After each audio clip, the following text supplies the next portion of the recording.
பொன்னி வந்து அப்படியே ஜெயாவையும் பார்த்துட்ருக்காங்க. ஜெயா வந்து பொன்னிக்கிட்ட நெருங்குறாங்க. அப்போ வந்து ஜெயா வந்து சொல்கிறாங்க, இங்கே பாரு பொன்னி, நீ இதுக்கப்புறம் எங்கேயும் வெளியே போக வேணாம், சாப்பிடாம இருக்க வேணாம், நீ இனிமேட்டு வீட்லேயே நீ உன் கையாலே எல்லாருக்கும் சமைச்சு போடு அப்படின்னாங்க. அதை கேட்டு பொன்னி சந்தோஷப்படுறாங்க. என்னத்தை சொல்கிறீங்க அப்படின்னோடனே, என்ன சொல்கிற ஜெயான்னு சொல்லிட்டு அவங்க வீட்டுக்கார சொல்கிறாரு. எல்லாருமே அதிர்ச்சியாக கேட்டுட்ருக்காங்க. அப்போ வந்து ஜெயா சொல்ல ஆரம்பிக்கிறாங்க, பொன்னி தான் இவ்வளோ நாள் வந்து கேஸை வந்து இந்த மாதிரி அலட்சியமாக வந்து லீக் பண்ணி விட்டா நான் நினச்சிட்ருக்கேன். இப்போ தான் புரியுது இதை பண்ணது நான் தான் அப்படின்னு சொல்லிட்டு எல்லாத்தையும் நடந்தது எல்லாத்தையும் வந்து ஃப்ரெண்டுக்கிட்ட பேசுறது, அவங்க கேஸ் ஆன் பண்ணிட்டு அப்படியே விட்டுட்டு போனது எல்லாத்தையுமே வந்து சொல்கிறாங்க. அதை கேட்டு எல்லாருமே அதிர்ச்சி அடைகிறாங்க. இந்த விஷயம் வந்து எனக்கு இப்போ தான் தெரிய வருது, அதனால் வந்து இது பண்ணது நான் தான், அதனால் வந்து பொன்னி மேலே எந்த தப்புமே கிடையாது, என்னை மன்னிச்சிடு பொன்னி அப்படின்னு சொல்கிறாங்க. அத்தை அதெல்லாம் வேணாம் அத்தை, நீங்கள் போய் என்கிட்ட ஏன் சாரி கேட்கணும், யாராக இருந்தாலும் தப்பு பண்ணால் தப்பு தான், அது நானாக இருந்தாலும் சரி, நான் ரொம்ப பெரிய தப்பு பண்ணியிருக்கேன், உனக்கு கொடுத்த தண்டனை எல்லாம் நான் அனுபவிக்க வேண்டிய தண்டனை, நான் தப்பு பண்ணிட்டேன், இதுக்கப்புறம் வந்து உன்னோட தண்டனை உனக்கு நான் கொடுத்தது எல்லாத்தையும் நான் தான் அனுபவிக்க போகிறேன், இதுக்கு எனக்கும் தெரியணும்ல நான் தப்பு செஞ்சேன்னு சொல்லிட்டு அப்படின்னோடனே, அதெல்லாம் ஒன்றும் வேணாத்த அப்படின்றாங்க.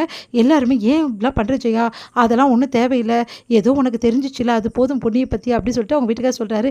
இல்லைங்க, பொன்னி இதனால் இவ்வளோ கஷ்டப்பட்டா, வெளியேந்து சமைச்சா, அதுக்கப்புறம் வந்து ஒரு கேஸ் ஸ்டவ் வந்து இல்லாமல் எவ்வளோ கஷ்டப்பட்டா, விறகு வெட்டினா, அதுக்கப்புறம் வந்து போயிட்டு ஒரு கடையில் வேலை செஞ்சா, அது மட்டுமா ஒரு இண்டக்ஷன் ஸ்டவ் வாங்கி அதுவும் வந்து இந்த மாதிரி ஆயிடுச்சு, இவ்வளோ கஷ்டப்பட்ட பொண்ணுக்கு வந்து நான் வந்து இப்படியே இருந்தால் வேலைக்கு ஆகாது, இந்த கஷ்டத்தை எல்லாத்தையும் நான் அனுபவிக்கணும், அதனால் நான் வந்து வெளியே போய் சமைச்சிக்கிறேன் அப்படின்ற மாதிரி சொல்கிறாங்க.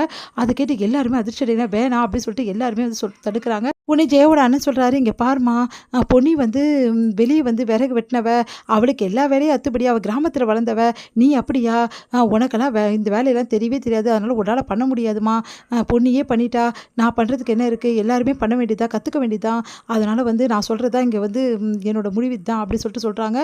அதை கேட்டு எல்லாருமே அதிர்ச்சி அடைகிறாங்க. உடனே எல்லாருமே வேணாம் சொல்கிறாங்க. அதை கேட்காம வந்து வெளியே போகிறாங்க ஜெயா.